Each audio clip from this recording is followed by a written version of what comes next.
자, 우리 함께 말씀을 보도록 하겠습니다. 히브리서 11장 13절에서 16절까지 말씀이에요.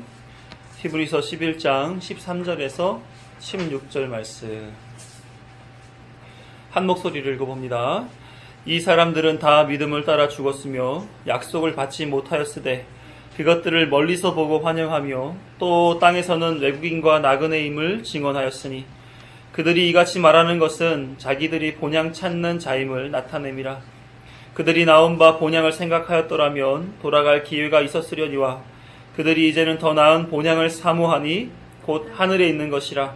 이러므로 하나님이 그들의 하나님이라 일컬음을 받으심을 부끄러워하지 아니하시고 그들을 위하여 한 성을 예비하셨느니라. 아멘. 이 말씀에 담으신 믿음이 본향을 찾게 하는 능력이라는 사실이 크게 경험되는 시간 되기를 간절히 소망합니다. 우리 어린이 말씀 보죠. 사람은 한번 태어나면 반드시 어떻게 하게 돼 있어요? 죽게 되어 있어요. 그래서 사람들은 어떻게 보면 죽음을 향해 막 달려가는 것처럼 보여져요. 그쵸? 인생의 끝이 마지막 마라톤 달리기 했었을 때 엔드라인 딱 지나가면서 끝이다 하고 했던 것처럼 죽는 순간이 모든 사람의 끝인 것처럼 보여요. 그렇죠? 그런데 하나님은 그 죽음을 끝으로 만들어 놓지 않으셨다고 그래요. 그 죽음도 있고 그 죽음 뒤에 심판도 있다고 그래요.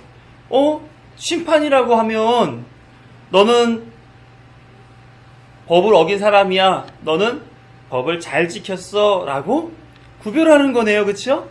심판은 스트라이크인지 볼인지를 구별하는 거고 파울인지 세이브인지를 구별해주는 사람이에요. 그러니까 하나님이 심판하신다는 얘기는 어떤 얘기일까요? 하나님 나라에 갈 사람이 있고 지옥에 갈 사람이 있다는 것을 구별해주는 순간인 거예요.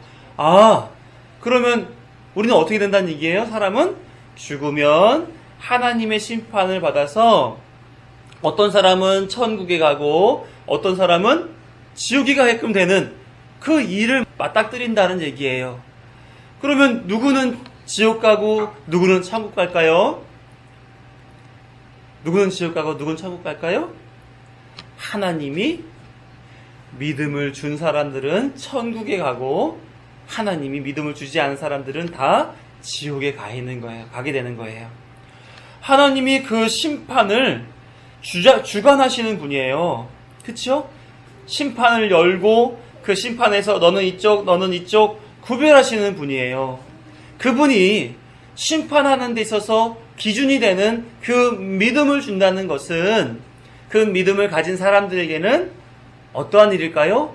나는 심판 때 분명히 천국 갈 사람이지 라는 그 생각을 완전히 갖게 만들어줘요. 자, 여기에 히브리서 11장에 나와 있는 믿음의 사람들은 다 그 믿음을 하나님이 먼저 주었다라고 얘기를 해요. 그래서 보니까 그 믿음을 가진 사람은 다 뭐를 따라 죽었다고 13절에 기록하고 있어요? 믿음을 따라 죽었다고 얘기를 해요. 그럼 그 사람들은 어디 갔을까요? 천국 갔을까요? 지옥 갔을까요? 천국 갔겠죠. 그렇죠? 그런데 생각해 보세요. 우리 지난번에 아브라함은 몇 살 때 하나님의 부름을 받았다 그랬어요? 75살. 75세 때 하나님의 부름을 받았어요. 그리고 몇 살에 죽었다 그랬어요? 175살. 175살에 죽었어요. 무려 100년 동안 하나님이 그와 함께 하시면서 그를 천국으로 인도하여 가려고 하나님이 일하셨단 말이에요. 그 동안에 아브라함의 인생이 쉬웠다 그랬어요? 어려웠다 그랬어요? 힘들었다 그랬어요. 믿음을 따라 죽었다고 말했는데 그러면은 죽을 때까지 믿음이 이끌어가면서 계속 힘든 일을 경험하면서 살았단 말이에요. 그런데 왜 거기를 믿음을 따라 살까요? 왜 믿음을 따라 살까요? 한 가지를 확인했기 때문에 그래요. 믿음으로 인해서 하나를 확인했어요. 뭘 확인했냐면 하나님이 주신 그 약속을 확인했던 거예요. 믿음의 눈이 딱 떠지니까 눈에는 보이지 않았던, 눈에는 볼 수 없는 그 하나님의 약속이 실제로 있는 것처럼 보이는 거예요. 우와, 눈에 보이지 않는데 어떻게 눈에 보인다고 말할 수 있지? 그것이 바로 믿음의 능력이에요. 그래서 믿음은 바라는 것에 실제요, 보이지 않는 것의 증거라고 얘기했어요. 믿음은 보이지 않는 것이 실제로 보이는 것처럼 경험되는 것, 그것이 믿음이라고 그랬단 말이에요. 그러다 보니까 그 약속을 향해서 부단히도 걸어가게 된 거예요. 그 약속이 어떤 것을 주겠다라고 얘기했냐면, 그 자손이 하늘의 별처럼 땅의 티끌처럼 많아질 거다. 가나안 땅을 너에게 주겠다. 그리고 너로 인하여 온 민족이 복을 받게 하겠다라는 내용의 그런 약속이었어요. 그런데 아브라함이 가나안 땅에 들어가 보니까 그곳에 너무너무 척박했었어요. 먹을 게 없었어요. 사람 인심도 별로 좋지 않았어요. 그리고 날씨도 기근이 왔어요. 그러니까 살기가 너무 힘든 거예요. 그게 하나님의 복이었을까요? 아니요. 하나님의 약속이 언제 이루어지냐면 솔로몬 때, 다윗 때, 솔로몬 때 이루어져요. 무려 아브라함 이후로 1000년 후에 이루어지는 일인 거예요. 그러니까 아브라함은 그 약속이 정말 실현되는지 봤다는 거예요? 못 봤다는 거예요? 못 봤어요. 못 봤단 말이에요. 그러면 아브라함은 뭘 보고 간 거예요? 인생을? 약속만 보고 간 거예요. 확인될 수도 없는 그 약속. 그런데 힘들면 그 약속을 잊어버리고 지키고 싶지 않을 때도 있을 것 같지 않으세요? 근데 아브라함은 끝까지 붙잡고 갔다는 거예요. 왜요? 약속의 실체가, 약속의 원래 모양이 무엇인지를 알았기 때문에 그래요. 과연 약속이 뭘 가리키는 건지 갈라디아서 3장 16절에 이렇게 기록하고 있어요. 한번 보세요. 갈라디아서 3장 16절에 보면 이 약속들은 아브라함과 그 자손에게 말씀하신 것인데 여럿을 가리켜 그 자손들이라 하지 아니하시고 오직 한 사람을 가리켜 내 자손이라고 하셨으니 곧 그리스도라. 뭐가요? 약속은 그리스도라는 거예요. 아브라함은 약속이신 예수님을 바라보며 자기의 인생을 예수님께 맡기고 살아갔던 거예요. 저 가나안 땅에 빨리 가서 하나님이 주시는 놀라운 풍족한 수많은 복을 받고 살아야지가 아니라 뭘 바라보고 갔다는 거예요? 예수님을 바라보고 갔다는 거예요. 이상하다. 아브라함이 있었을 그때와 예수님이 있었을 그때는 너무나 많은 시간적인 간격이 있는데 어떻게 아브라함이 예수님을 바라보고 갈 수 있었을까? 그것이 믿음인 거예요. 하나님은 이미 완성해 놓으신 구원, 하나님의 본향을 향해 이끌어가는 믿음의 능력을 예수님을 통해서 이미 다 완성해 놓으셨는데 그것을 아브라함에게 던져주셨던 거예요. 따라오라고. 그랬더니 아브라함이 덥석 그 미끼를 물고 하나님이 낚는 낚시에 물려서 사람 낚여 천국까지 안내를 받은 거예요. 자, 우리에게 믿음은 보여요, 안 보여요? 믿음은 안 보여요.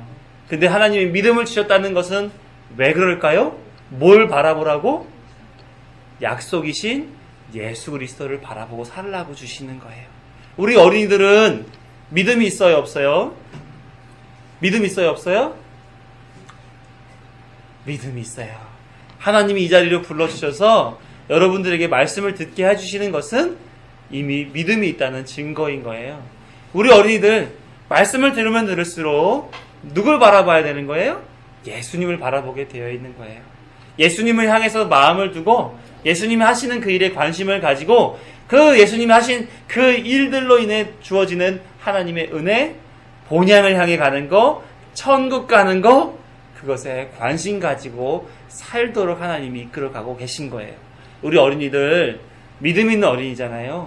그러면 하나님을 향해서 나아갈 때 예수님을 바라보면서 한순간 한순간 나아갔으면 좋겠어요.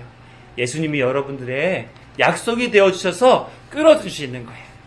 여러분들을 당신 있는 곳으로 끌어주세요. 그래서 나랑 같이 천국에 가자. 나와 함께 천국 살자. 이렇게 예수님이 말씀하고 계시다는 거예요. 우리 어린이들 믿음 있는 어린이니까 뭘 바라보고 살자고요? 예수 그리스도. 그렇게 사시는 우리 어린이 다 되기를 바라요. 아멘. 자, 우리 어른 말씀 나누도록 하겠습니다. 믿음은 바라는 것이 실제로 보이게 되는 것이라고 했습니다. 이 보이지 않는 믿음은 능력이 있어서 성도를 이끌어가 하나님이 원하신 바를 보게 하고 끝내 그 뜻을 이루어내게 한다고 성경은 기록하고 있어요.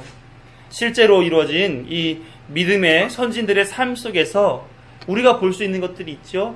믿음이 어떻게 그들에게 가입되었는가, 어떤 삶으로 그들을 이끌어가고 있는가를 보게 해줍니다. 그 속에서 우리는 믿음은 사람의 의지로 내가 믿고 안 믿고 이런 것들로 다루어지는 것이 아니라 전적인 하나님의 선택으로 그 거룩하신 뜻으로만 선택된 백성에게만 주어지는 선물이구나 하는 것을 알게 되죠. 그래서 그 믿음이 하나님이 작정하신 하나님의 나라, 여기서 성경에서 볼 땐 본향인데 그것으로 이끄는 역할을 해주는 것이 바로 믿음이구나라는 것을 우리에게 알게 해주고 있습니다. 13절을 보게 되면 이 사람들은 다 믿음을 따라 죽었다 이렇게 얘기를 합니다. 이 사람들은 누구예요? 아벨, 에녹, 노아, 아브라함 그리고 사라 이런 사람들을 말하죠. 하나님은 그들에게 믿음을 넣어주시고 그들을 하나님이 원하시는 바 본향을 향해 살아가는 사람 되게 만들어 주었던 것입니다. 그런데 그들에게 믿음이 어떤 결과를 가지게 하게 했어요? 바로 죽게 했다라고 얘기를 합니다. 믿음은 곧 성도들을 죽게 만드는데 어떤 죽음을 맞게 해주느냐. 히브리서 9장 27절에 보면 한 번 죽는 것은 사람에게 정해진 것이요 그 후에는 심판이 있으리니 라고 기록했어요. 죽음은 사람에게 정해진 일이라는 거죠. 왜요? 아담이 저지른 죄의 결과가 죽음이기 때문에 모두가 한 번 죽는 것은 죄의 결과로 당연한 일이 되었다 하는 겁니다. 그리고 죽음 후에는 뭐가 있다고요? 반드시 심판이 있다고 그래요. 심판이라고 말하는 것은 구별하는 것입니다. 멸망으로 가는 심판과 생명으로 가는 심판, 그 갈림길에 사람은 죽어 서게 되어 있다라고 말하는 거예요. 그래서 어떤 이는 멸망으로 가는 심판을 받고 어떤 이는 생명으로 나아가게 되는 심판을 받게 되는 거지요. 이 심판을 주관하시는 하나님이 심판에서 생명으로 인도받는 방법을 택한 자에게 주시는데 그 방법이 뭐라는 거예요? 믿음이라는 거예요. 하지만 이 믿음은 사람으로부터 기인하는 것이 아니라 하나님으로부터 오는 선물이라고 사도 바울은 기록하고 있어요. 그 선물을 받는 것을 우리는 구원이라고 얘기하죠. 에베소서 2장 8절 너희는 그 은혜에 의하여 전적으로 하나님이 주셨다란 말이에요. 믿음으로 말미암아 구원을 받았으니 이것은 너희에게서 난 것이 아니요 하나님의 선물이라. 믿음의 선진들은 이 구원으로 인도하는 믿음을 따라 살다가 죽었다는 거예요. 그러면 그분들은 구원을 받았을까요? 안 받았을까요? 그 심판대에서 멸망으로 갔을까요? 생명으로 갔을까요? 당연히 구원받았겠죠. 그런데 그렇게 구원받는 인생 속에서 한 가지 눈에 걸리는 것이 있어요. 뭐냐면 그들은 약속을 받지 못하고 죽었다 이렇게 기록되어 있으니까 그게 참 확인이 안 된 안타까움이죠. 하지만 그게 얼마나 의미 있는가 우리가 생각해 볼 필요가 있는데 다음에 생각해 보시자고요. 하나님이 약속을 남기시고 죽게 한 인물이 이들 중에 아브라함이라는 인물이에요. 아브라함과 맺은 그 하나님의 약속들을 함께 한번 보시면 창세기 11장 1절에서 3절과 7절 말씀에서 우리 한번 볼 수가 있어요. 함께 읽어볼까요? 1, 2, 3절과 7절 시작. 여호와께서 아브라함에게 이르시되 너는 너의 고향과 친척과 아버지의 집을 떠나 내가 네게 보여줄 땅으로 가라. 내가 너로 큰 민족을 이루고 네게 복을 주어 내 이름을 창대하게 하리니 너는 복이 될지라. 너를 축복하는 자에게는 내가 복을 내리고 너를 저주하는 자에게는 내가 저주하리니 땅의 모든 족속이 너로 말미암아 복을 얻을 것이라 하신지라. 7절. 여호와께서 아브라함에게 나타나 이르시되 내가 이 땅을 네 자손에게 주리라 하신지라. 자기에게 나타나신 여호와께 그가 그곳에서 제단을 쌓고. 자, 보시면 하나님이 아브라함에게 주신 약속이 여기서 세 가지가 보여요. 첫 번째는 뭐냐면 2절에서 볼 때 하나님은 아브라함에게 무수한 자손을 주실 것이다 라는 약속을 하세요. 어떤 모양으로? 땅의 티끌과처럼 하늘의 별과 같은 자손을 주시겠다 이렇게 말씀하세요. 이게 창세기 13장 16절, 15장 5절 이렇게 반복해서 그런 말씀을 해주셨단 말이에요. 또 어떤 약속을 하셨냐면 7절을 먼저 보시면 7절에서 하나님은 가나안 땅을 주실 것이다 이렇게 약속해 주셨어요. 구체적으로 15장 18절에서 말씀하셨고 그 말씀이 그 자손들에게까지 이어져서 26장 3, 4절을 보게 되면 함께 읽어볼까요? 시작. 이 땅에 거류하면 내가 너와 함께 있어 내게 복을 주고 내가 이 모든 땅을 너와 내 자손에게 주리라. 내가 내 아버지 아브라함에게 맹세한 것을 이루어 내 자손을 하늘의 별과 같이 번성하게 하며 이 모든 땅을 내 자손에게 주리니 내 자손으로 말미암아 천하 만민이 복을 받으리라. 하나님이 이삭에게 말씀하시는 거죠. 하나님이 이삭에게 아브라함에게 맹세한 것을 이루어서 가나안 땅을 주어 거기서 번성하게 복받고 살게 해주겠다 이렇게 이삭에게 말씀해 주시는 거예요. 세 번째, 어떠한 약속을 하셨는가? 3절을 보게 되면 땅의 모든 족속이 너로 말미암아 복을 얻을 것이다 이렇게 얘기합니다. 그것이 반복되어서 22장 18절에서도 동일한 말씀이 나오게 됩니다. 이렇게 아브라함은 하나님이 다양한 약속을 해주시면서 그 약속이 무엇인지 기대하게 하고 그것을 쫓아 살아가게끔 만들어 주었다라고 하는 거예요. 그런데 아브라함에게 주어진 이 약속들을 그가 확인했을까요? 안 했을까요? 확인하지 못했다는 거예요. 가나안 땅에서 벌어질 다양한 복들은 당대가 아닌 그 다음 때에도 아닌 대략 한 1000년이 지난 솔로몬의 때에 그 약속이 이루어지게 됩니다. 그럼 이 약속은 뭐예요? 이 약속이 뭐예요? 이후에 보여주실 그 실체의 모형이나 상징이었던 것입니다. 솔로몬 왕국의 영광은 하나님의 나라의 영광을 보여주시기 위한 서막일 뿐 그것이 실체는 아니었던 것이죠. 그 약속이 이끌고 있는 실체에 대해서 그 약속의 실체에 대해서 사도 바울은 이렇게 기록하고 있어요. 갈라디아서 3장 16절 함께 읽어봅니다. 시작. 이 약속들은 아브라함과 그 자손에게 말씀하신 것인데 여럿을 가리켜 그 자손들이라 하지 아니하시고 오직 한 사람을 가리켜 내 자손이라 하셨으니 곧 그리스도라. 이 자손은 바로 이스라엘 백성들 그 모든 자손들을 얘기하는 것이 아니라 예수 그리스도를 가리키는 그 자손이었어요. 그러니 그 약속은 무엇이에요? 예수 그리스도. 그 약속의 대상 또한 예수 그리스도. 그러니까 그 약속은 실제로 가나안 땅이 아니었다는 거예요. 또 수많은 자손들도 아니었다는 거예요. 그가 세상에서 살면서 얻고 누린 복도 아닌 바로 예수 그리스도가 약속이라는 말씀입니다. 예수님께서 요한복음 8장 56절에서 58절에 그 약속을 기대하고 바라보았던 아브라함이 어떠한 모습을 취했는지에 대하여 말씀하셨어요. 한번 보시죠. 너희 조상 아브라함은 나의 때 볼 것을 즐거워하다가 보고 기뻐하였느니라. 유대인들이 이르되 내가 아직 50세도 못 되었는데 아브라함을 보았느냐. 예수께서 이르시되 진실로 진실로 너희에게 이르노니 아브라함이 나기 전부터 내가 있느니라 하시니. 아브라함은 예수님을 보는 것을 기대하고 살았다는 사실을 우리가 확인할 수가 있어요. 뿐만 아니라 예수님을 보았다라고도 이렇게 얘기할 수 있습니다. 무엇으로? 믿음으로.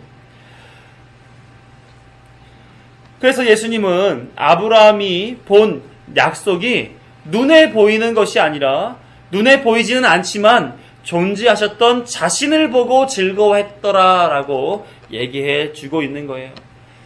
예수님이 말씀하실 때 여기 보면 진실로 진실로라는 말씀 표현이 있는데 이것은 분명하다라는 의미의 진리로 진리로 라는 의미의 표현인 겁니다. 그러니까 아브라함은 분명히 예수님을 보고 살았다는 사람이라는 것을 알 수가 있죠. 하나님께서 믿음의 선진들에게 약속을 주셨다라고 하는 것은 예수 그리스도를 그들에게 주셨다라는 그 말씀과 같은 거예요. 이들은 예수님을 실제로 보지는 못했지만 믿음을 주시니까 멀리서 보고 환영했다고 그래요. 이 멀리서 봤다는 얘기는 거리가 멀리 있어서 흐릿하게 보이더라도 환영하며 쫓아갔다 이런 표현이 아니라 시간적 간격을 얘기하는 거예요. 이후에 오실 예수 그리스도에 대하여 믿음으로 지금은 보이지 않지만 분명히 오신다라는 확신을 가지고 기뻐했다라는 표현인 거죠. 믿음은 그런 것입니다. 눈에 보이지는 않지만 약속이신 예수 그리스도를 분명히 보게 해주는 게 믿음인 거예요. 그래서 보이는 것에 붙들려 다른 것을 선택할 수 없이 이끌림 받고 살게 된다는 것이 바로 믿음의 능력인 겁니다. 여러분들은 믿음을 가지고 살아가고 계세요? 믿음이 여러분들에게 어떠한 작용을 하고 있는지를 우리가 삶 속에서 경험하셔야 돼요. 예수님이 천국에 대해서 소개하면서 마태복음 13장 44절에 이런 말씀이 있어요. 천국은 마치 밭에 감추인 보화와 같으니 사람이 이를 발견한 후 숨겨두고 기뻐하며 돌아가서 자기의 소유를 다 팔아 그 밭을 사느니라. 천국은 밭에 감춰진 눈에 보이지 않는 보화인데 천국을 소유한 사람에게는 그 보화가 보이더라는 거예요.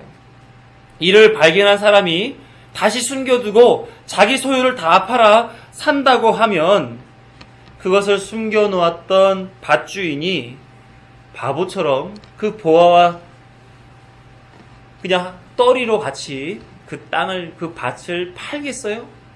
아니죠. 그 땅 주인이, 그 밭주인이 그 보화를 모르더라는 거예요. 못 봤다는 거예요. 밭주인도 기억하지 못하는데 그 천국인 보화는 천국이 허락된 그 사람에게는 보여서 그것을 갖기 위하여 자신의 모든 것들을 다 맡기고 그 보화에 이끌림 받아서 살게 되더라는 거예요. 누구도 못 보는, 밭 주인도 못 보는 그 보화. 이 보화를 본 사람은 보화에 이끌려 자신이 가지고 있는 모든 것보다 그것에 가치를 두고 다양한 수단과 방법을 가리지 않고 소유하기 위하여 애를 쓰다는 겁니다. 예수 그리스도를 본 사람, 본향을 본 사람, 천국을 본 사람은 자신의 삶의 초점을 자기가 가지고 싶어하는 다른 다양한 것들, 자신이 누리고 싶어하는 다른 다양한 좋은 것들, 이런 것들에 관심을 두고 마음을 두고 살아가는 것이 아니라 하나님이 보여준 그 천국의 예수 그리스도의 그 본향에 목숨을 걸고 따라 살아가게 되더라는 겁니다. 예수님이 이 비유를 하신 이유가 무엇인지를 구별하면 확인해 보면 마태복음 10장 10절에서 11절, 34절에서 35절을 볼 때 이렇게 기록되어 있어요. 제자들이 예수께 나와 이르되 어찌하여 그들에게 비유로 말씀하십니까? 대답하여 이르시되 천국의 비밀을 아는 것이 너희에게는 허락되었으나 그들에게는 아니 되었나니. 천국의 비밀을 아무나에게 알게 해주지 않는다는 거예요. 그러니까 밭주인은 못 보는 거예요. 그것을 발견한 사람, 천국을 보게끔 해주신 그 사람만 보게 된다는 거예요. 하나님이 믿음이 있는 자와 믿음이 없는 자를 말씀을 듣게 하심 속에서, 비유의 말씀을 듣게 하심 속에서 구별해내시고 있는 거죠. 그러면서 믿음이 있는 자에게는 하나님이 그 감추어져 있는 그 하나님의 비밀, 그것을 알게 해주시는 거예요.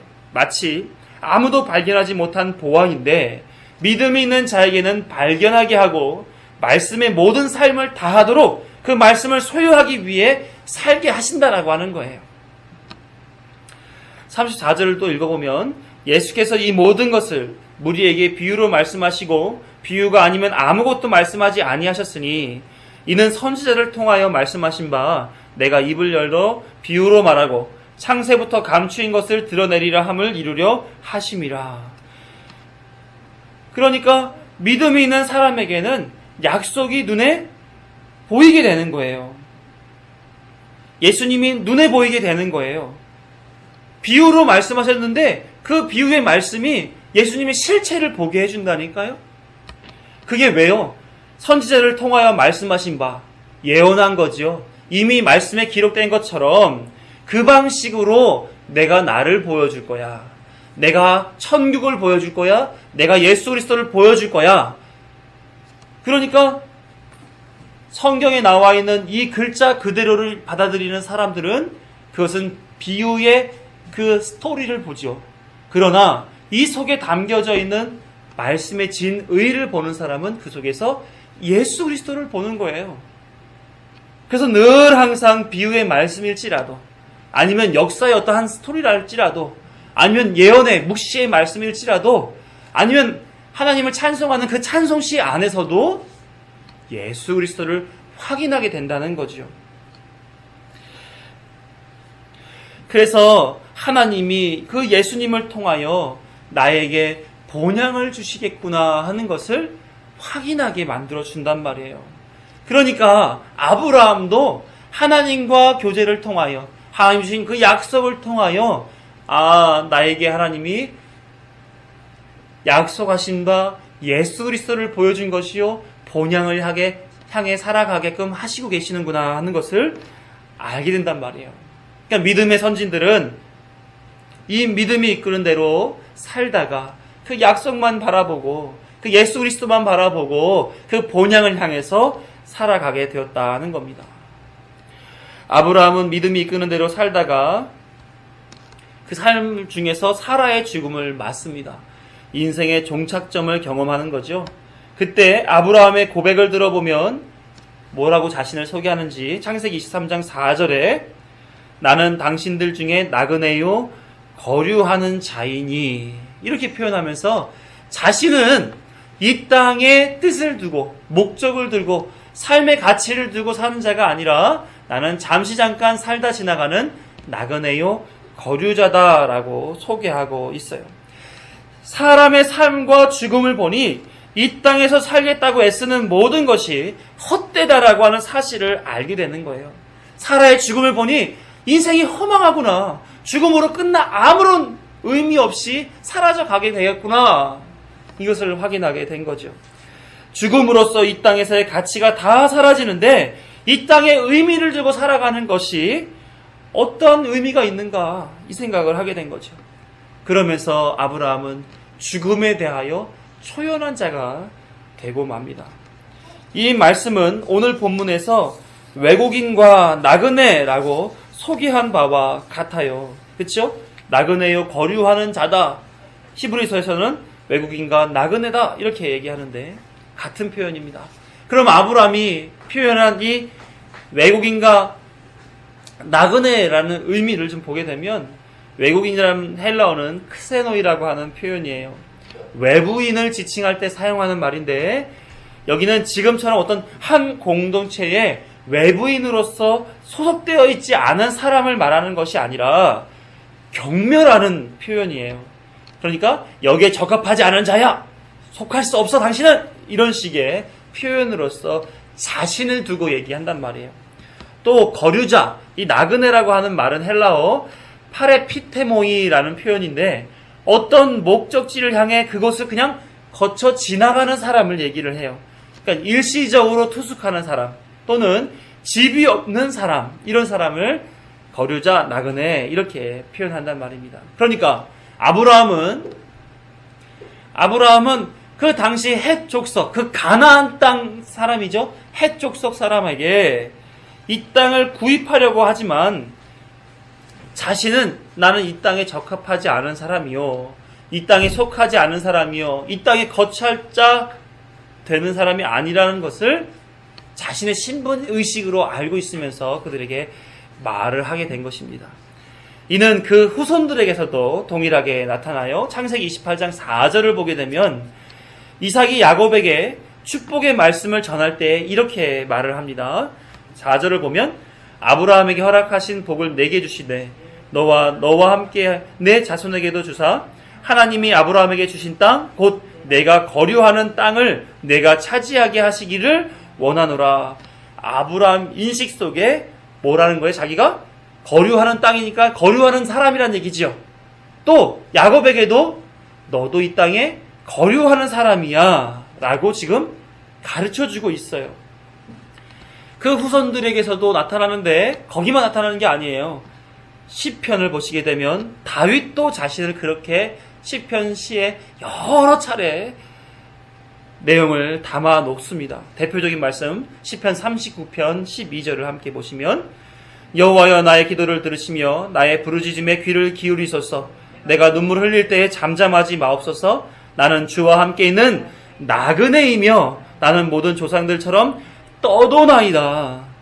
다윗도 자신을 나그네 떠돌이라고 소개하고 있어요.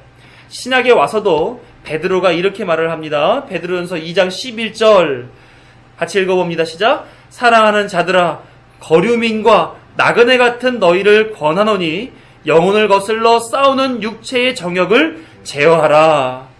이 베드로전서 이 편지는 본도, 갈라디아, 갑바도기아, 아시아, 비그니아에 흩어진 성도를 향해 쓴 편지란 말이에요. 그러면 그들은 다 어떤 사람이라는 거예요? 베드로가 봤을 때 거류민, 나그네와 같은 사람이다라고 얘기해주고 있는 거예요.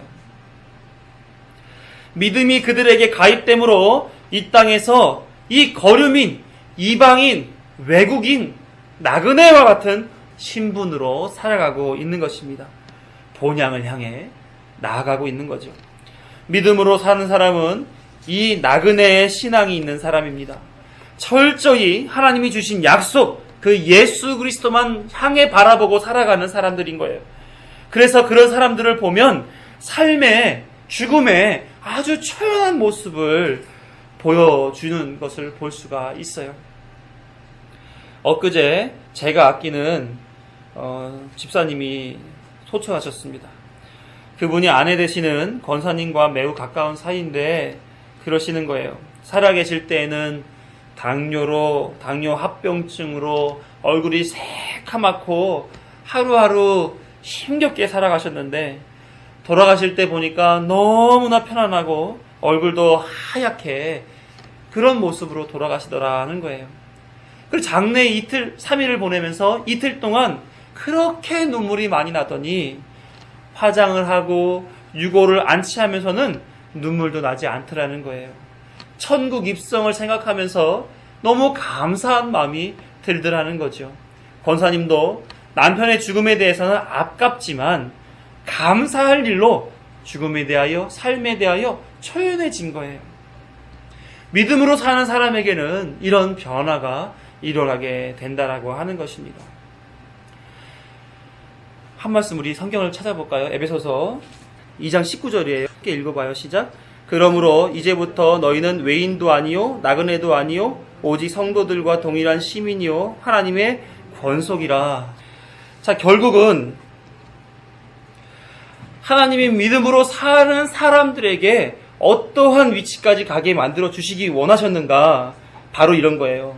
에베소서 2장 19절에 나와 있는 것처럼 이제부터 너희는 외인 아니다, 나그네 아니다, 성도다, 하나님 나라의 시민이다, 하나님의 권속이다. 이거를 알게 해주시기 위하여 믿음으로 살게 만들어 주신단 말이에요. 그렇다고 약속을 받은 아브라함에게 원래의 고향 갈대아 우르로 돌아갈 기회가 없었던 것은 아닙니다. 아버지 데라가 하란에서 죽었을 때에도 상심하고 돌아갈 수 있었을 거예요. 가나안 땅으로 돌아갔을 때에 하나님이 주신 그 부요한 약속이 지켜지지 않고 설상가상으로 기근이 들어서 애굽으로 돌아갈 때 그때에도 다시 갈대아 우르로 돌아갈 수 있었을 거예요. 여러 가지 이후로 무수한 기회가 있었음에도 불구하고 그가 자신의 본향 갈대아 우르로 돌아가지 않았던 것은, 그리고 나그네 인생을 자처한 것은 하나님께서 믿음이 이끄는 인생은 내가 원하는 바대로 살아가는 것이 아니라 믿음이 이끄는 대로 살아가는 거야 라는 것을 보여주기 위한, 자기를 부인하는 인생을 하나님은 그를 통해서 보여주기 위함이었던 거예요. 그러니까 아브라함은 내가 원하는 것이 아니라 믿음이 이끄는 대로 살아가는 그 모습을 보여주면서 어떠한 삶의 자세를 갖게 되어 세상에 초연해지는 거예요. 죽음에 초연해지는 거예요. 당시 고향을 떠나 산다는 것은 생명의 위협에 그대로 노출되는 겁니다. 생계가 불가능하고 자손과 함께 성공이라는 자기 실현의 길이 막히게 되는 거예요. 그럼에도 불구하고 아브라함은 나그네 길을 자처해 갑니다. 세상에 초연한, 죽음에 초연한 그 믿음의 길을 걸어가고 있는 거예요. 그것도 목적지 없이 발길 닿는 대로 흘러가는 집시나 한량처럼 떠돌이 생활을 하는 것이 아니라 목숨을 담보로 하는 목적지, 본향을 향해 나아가고 있는 거죠.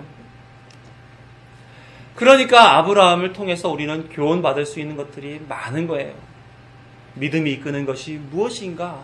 그 믿음으로 말미암아 우리는 어떤 결국을 살게 된 결과를 얻게 되는가? 하지만 성경에는 믿음이 이끄는 나그네 삶을 거부하는 그런 사람들이 많이 나타납니다. 우리도 믿음으로 바르게 걸어가자 이렇게 이끌어가지만 그 속에서 흔들리는 삶을 사는 사람들이 많이 있지요.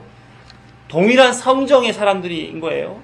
믿음을 지키고 살아가는 사람도 마찬가지지만 믿음을 잃어버리고 자기 의대로 살아가고자 하는 사람들, 그게 다 우리의 성정이라는 것입니다. 그 중에서 나는 어디에 속했는지를 확인해야 되는 거예요.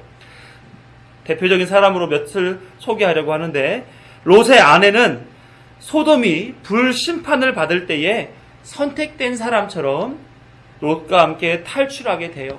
그러나 롯의 아내는 그 눈과 마음이 함께 죄의 땅 소돔을 향해 돌아가고 맙니다. 그가 돌아서자마자 그는 어떻게 변했을까요? 소금 기둥으로 변하게 됐죠.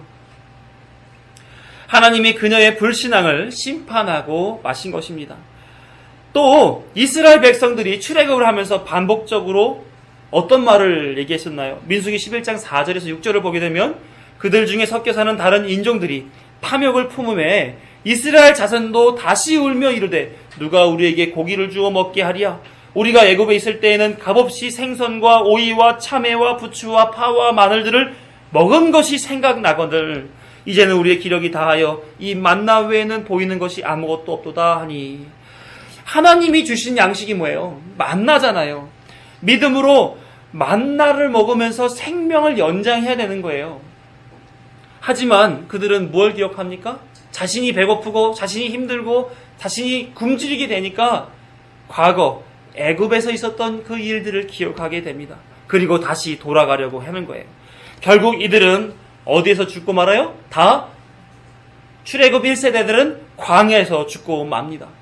불만을 품었던 60만 출애굽 이스라엘 백성 1세대는 다 죽게 되고, 뭐가 뭔지 모르고 하나님이 주신 것으로만 연명하고 살았던 출애굽 2세대들 60만이 그곳에서 살아남아 가나안 땅으로 들어가게 되는 거예요.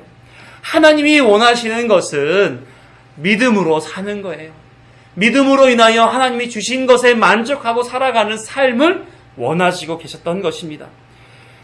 그래서 그것을 예수님이 언급해줘요. 누가복음 5장 11절을 보게 되면 누가복음 기자는 이렇게 기록합니다. 그들이 배들을 육지에 대고 모든 것을 버려두고 모든 것을 버려두고 예수를 따르니라. 예수님은 이걸 원하신 거죠. 하나님은 이걸 원하셨던 거예요. 하나님은 당신을 온전히 따르는 자를 세우시려는 것입니다. 하나님의 통치를 받는 백성의 그런 어떤 통치자와 백성과의 관계를 원하시는 거예요. 믿음을 그 마음에 채우고 사는 사람은 자신의 마음에 있는 모든 것을 버려두고 하나님을 좇는 사람이 되는 겁니다. 마치 누구처럼? 믿음의 선진 아벨이나 에녹이나 노아나 아브라함이나 사라처럼 그렇게 살아가게 되는 거예요. 마태복음 6장 24절에서 26절의 말씀을 함께 봅니다. 같이 읽어보죠. 시작. 한 사람이 두 주인을 섬기지 못할 것이니 혹 이를 미워하고 저를 사랑하거나 혹 이를 중히 여기고 저를 경히 여김이라. 너희가 하나님과 재물을 겸하여 섬기지 못하느니라. 그러므로 내가 너희에게 이르노니 목숨을 위하여 무엇을 먹을까 무엇을 마실까 몸을 위하여 무엇을 입을까 염려하지 말라. 목숨이 음식보다 중하지 아니하며 몸이 의복보다 중하지 아니하냐. 공중의 새를 보라. 심지도 않고 거두지도 않고 창고에 모아들이지도 아니하되 너희 하늘 아버지께서 기르시나니 너희는 이것들보다 귀하지 아니하냐. 하나님은 그 각 사람에게 두 주인을 섬기게 하지 못하게 하고 있어요. 하나님이 통치자이신데 그 자아가 하나님의 통치를 받지 아니하고 자신이 통치하는 것을 따라서 인생을 살아요. 하나님은 그걸 원하지 않는다는 겁니다. 뭐라는 얘기예요? 하늘 아버지께서 기르신다? 책임져 주신다는 거예요. 하나님이 책임지시며 하나님으로 채우게 만들어 주셔서 믿음으로 본향을 향해 살아가게끔 만드신다는 거예요. 그런데 하나님의 공급에 만족하지 못하게 되면 옛 본향으로 돌아가게 되는 거죠. 롯의 아내가 뒤를 돌아봤던 것처럼 이스라엘 백성들이 애굽을 기억하고 애굽을 기대하고 소망하는 그런 말을 했던 것처럼 옛 본향으로 돌아가게 되어 있는 겁니다. 왜요? 그 마음에 돈이 있고 가족이 있고 자녀가 있고 일이 있고 권력이 있고 인기가 있다면 거기에 마음을 두지 않겠습니까? 두 주인 하나님이 아닌 다른 것에 마음을 둔다면 거기로 돌아가게 되어 있는 거예요. 하나님은 온데간데 없으신 거죠. 대표적인 인물이 부자 청년 아닙니까?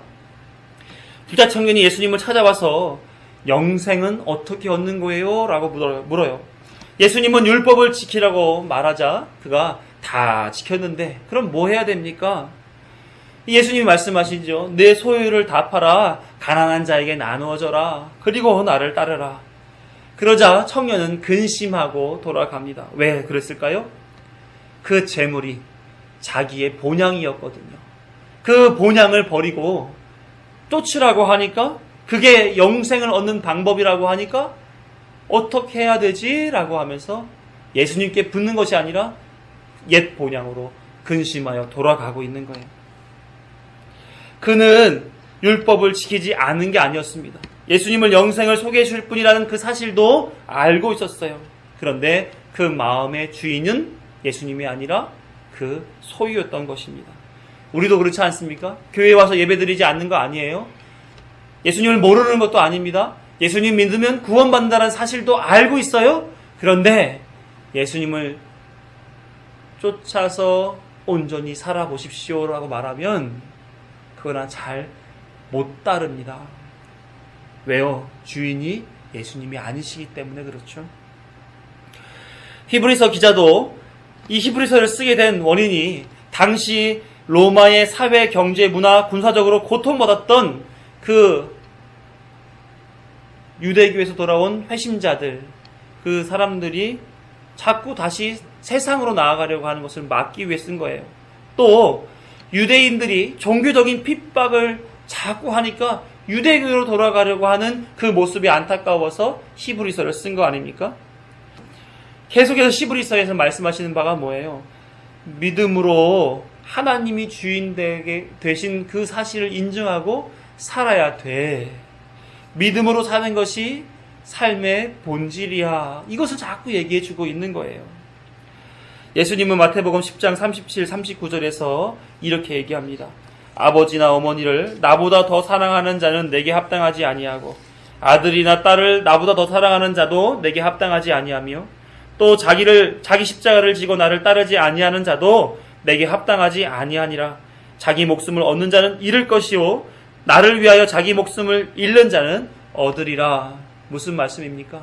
가장 가까운 나를 인정해주고 나를 의식해주고 나를 사랑해주는 부모도 아니다. 내가 정말 잘 해줘야 하는 자식들도 아니다. 하나님으로 만족해야 된다. 자기를 부인하지 아니하고 자기를 지키고 살아가려고 하는 사람 아니다. 하나님이 지켜주신다. 그런 사람들은 자기가 스스로 살고자 하는 자요, 부인하고 다 내려놓고 하나님을 쫓는 사람들은 하나님이 생명을 이어주는 분이라는 것을 인정하는 자로 하나님이 그를 살린다. 그 얘기를 예수님이 해주시는 거예요. 그러니까 약속의 실체이신 예수님만을 쫓고 살아가는 것이 합당한 삶이다라는 사실을 성경 곳곳에서 알려주고 성경의 인물 수 없는 사람들이 그렇게 따라 살아갔음을 우리에게 보여주고 있는 것입니다. 하나님은 오늘 본문 16절 하반절에서 그렇게 믿음으로 본향을 향해 자기를 부인하고 죽음을 초월하여 사는 이 땅의 나그네 외국인과 같은 이들에게 어떤 말 듣기를 좋아한다고요? 나의 하나님이세요. 하나님이 나의 구주가 되세요. 하나님이 나의 왕이세요. 하나님이 나의 모든 것 되세요. 라는 말씀 듣기를 부끄러워하지 아니하신다는 거예요. 그걸 좋아하신다는 겁니다. 그 말씀 듣는 것을 좋아하면서 그들을 위해서 하나님이 뭐 하신다고요? 일하신다는 거예요. 어떻게? 하나님이 나라 한 성을 그들을 위해서 예비해 놓으신다. 이렇게 얘기하고 계세요. 저는 이런 생각들을 좀 합니다. 약속을 하시고 그 약속을 지키시기 위해 일하시고 계신 하나님, 심판을 받을 사람에게 믿음을 주셔서 생명을 향한 약속의 완성을 보여주시는 하나님, 이리 흔들리고 저리 흔들리며 원망과 불평만을 일삼는 사람에게 끝까지 완주하게 하시는 하나님, 스스로 죄인의 하나님이라고 일컬음 받기를 원하시는 하나님, 그 죄인을 위해 하나님의 성을 예배해 주시는 하나님, 왜 이런 일을 하실까요? 하나님은 왜 이렇게 하실까? 왜 이렇게 하실 것 같으세요? 어느 날 어린아이가 엄마에게 종이를 가져왔어요. 엄마는 뭐야? 하면서 글씨를 읽어갑니다. 어리니까 글씨도 제대로 못 쓰고 삐뚤빼뚤했겠죠? 그 종이를 이렇게 보니까 심부름값 100원, 동생 돌봄값 300원, 엄마 아빠 앞에서 춤춘값 500원, 청소를 도운 값 100원 등등 이렇게 해가지고 합이 3,200원. 3,200원 달라는 거죠. 내가 이만큼 했으니까 이만큼 주세요. 그래서 엄마 생각에 이런 생각이 도는 것이 이제 자료에서 나타났는데 10달 동안 배 아픈 값 얼마? 공짜. 젖과 분유로 그 아이의 배를 채워줬던 것 공짜. 목욕시켜준 값 공짜. 기저귀 갈아입혀준 값 공짜. 아플 때 병원 데려간 값 공짜. 밤새 칭얼거리며 울 때 옆에서 우는 아이 달래준 값 공짜. 옷 입혀주고 어린이집 보내주고 놀아주고 인생을 가르쳐준 값 모두 공짜. 엄마는 왜 공짜일까요? 엄마는 사랑이시기 때문에 공짜인 거죠. 사람은 하나님이 사랑이라는 것을 망각하고 사는 듯 합니다. 어린아이처럼 하나님 앞에 내가 이렇게 했으니까 이렇게 해주세요. 이렇게 했으니까 이렇게 해주세요. 그리고 내 눈에 보이는 그 몇 푼의 돈을 바라는 그런 모습으로 살아가고 있는 것 같아요. 하나님은 믿음을 주시고 자녀 삼아주시고 모든 삶을 책임져 주시며 이끌어가 하나님 나라의 백성으로서 안착하도록 일하고 계신데 그 하나님의 그 사랑을 알지 못하고 하나님이 훈육하신 데에 힘들었던 것 생각하고 내가 하나님 앞에 해드린 것 생각하면서 하나님 이건 좀 주셔야 되지 않아요? 저 이렇게 좀 살게 해주셔야 되는 거 아닙니까? 라고 나아가는 게 사람이라는 거죠. 끝까지 자기를 굽히지 아니하고 버티고 하나님 앞에 나아가는 그런 모습. 그게 사람의 모습 아닙니까? 어떤 거예요? 끝까지 죄인으로 살아가고 있는 거예요. 하지만 하나님은 사랑이셨어. 당신이 백성들에게 하신 그 약속을 지키시기 위하여 끊임없이 지치지 않고 그 일을 해나가고 계시다는 거예요. 조금씩 하나님의 사람이 되도록 때로는 죽여가면서, 때로는 고통을 줘가면서, 때로는 기쁨을 줘가면서, 때로는 만족을 줘가면서 끊임없이 끌고 가시는 거예요. 당신이 택한 그 백성이 그 복을 누리고 살게 하기 위하여 자신의 자기 아들까지, 예수 그리스도까지 죽여가면서도 그 사랑을 실천하시는 분이 하나님이신 거예요. 이것이 믿음으로 이해되시는 분만이 믿음으로 하나님의 사람으로 살아가게 되어 있는 겁니다. 다메섹 도상에서 예수님을 만나 자신이 누구인지를 깨닫게 된 사도 바울은 이렇게 변화되어 갑니다. 빌립보서 3장 4절에서 9절 말씀 보면, 그러나 나도 육체를 신뢰할 만하며 만일 누구든지 다른 이가 육체를 신뢰할 것이 있는 줄로 생각하면 나는 더욱 그러하리니, 나는 8일 만에 할례를 받고 이스라엘 족속이요 베냐민 지파요 히브리인 중에 히브리인이요 율법으로는 바리새인이요 열심으로는 교회를 박해하고 율법의 의로는 흠이 없는 자라. 당시에 신뢰할 만한 모든 것이 자신에게 있었다는 거예요. 배운 것도 높고 신분도 높고 직업도 안정적이고 그를 따를 만한, 자기보다 더 능가한 만한 사람은 없을 거야 라고 얘기합니다. 하지만 그가 예수님을 만난 이후에 바뀐 그 자신 신분에 대한 인식은 이러해요. 7절부터 그러나 무엇이든지 내게 유익하던 것을 내가 그리스도를 위하여 다 해로 여길 뿐더러 또한 모든 것을 해로 여김은 내 주 그리스도 예수를 아는 지식이 가장 고상하기 때문이라. 내가 그를 위하여 모든 것을 버리고 배설물로 여김은 그리스도를 얻고 그 안에서 발견되려 함이니, 내가 가진 의는 율법에서 난 것이 아니요 오직 그리스도를 믿음으로 말미암는 것이니 곧 믿음으로 하나님께로부터 난 의라. 흠이 없던 모든 것이, 흠이 없다고 여겼던, 가치 있다고 여겼던 세상의 만족스러운 모든 그것들을 예수 그리스도를 알게 되고 보니 다 해더라는 거예요. 그것이 다 자기를 의지하고 살아가게끔 만들어 놓은 자기의 보호막들이라는 거죠. 자기의 포장지라는 거예요. 그것은 아무런 가치가 아니라 해로 여겨지더라는 거예요. 이후에는 그것이 배설물로 여겨져서 불필요한 것, 버려질 것, 이렇게 고백하고 있는 겁니다. 왜냐하면 그리스도가 더 가치 있는 줄을 알게 되었기 때문에. 그래서 그리스도를 얻는 것이 중요하고 그리스도 안에서 발견되는 일이 중요하고 구원 얻는 일만큼 가치 있는 일은 세상에 없다, 이렇게 인정하고 이러한 고백을 맺습니다. 그리고 결론을 맺죠. 그 일은 믿음으로 말미암아 얻게 되는 하나님의 의인 거야. 믿음으로 말미암아 얻게 되는 하나님의 의.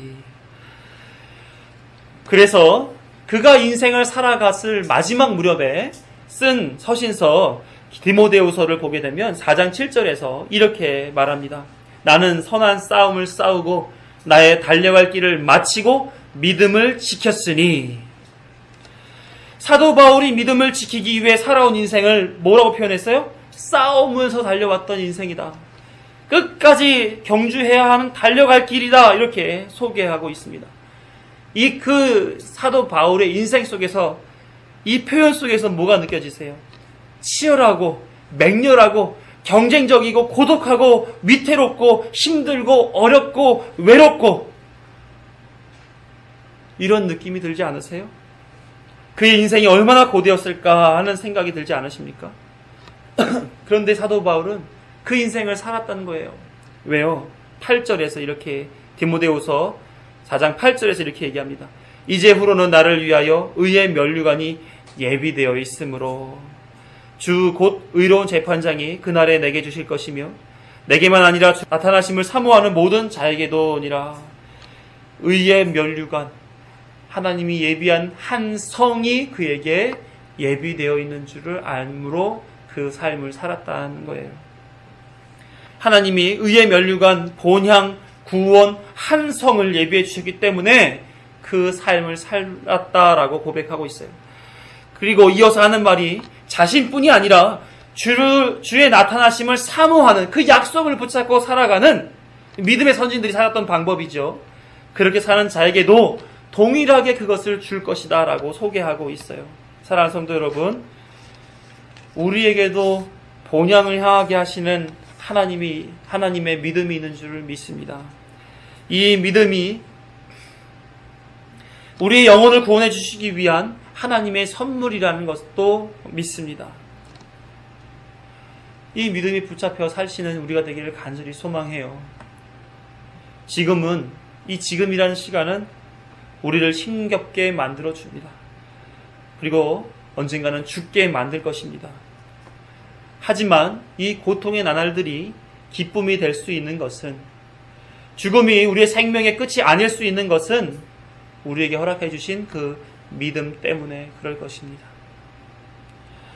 사도 바울이 살아가면서 그 고통스러운 순간 속에서도 믿음을 잃지 않았다는 사실을 기억하시기 바랍니다.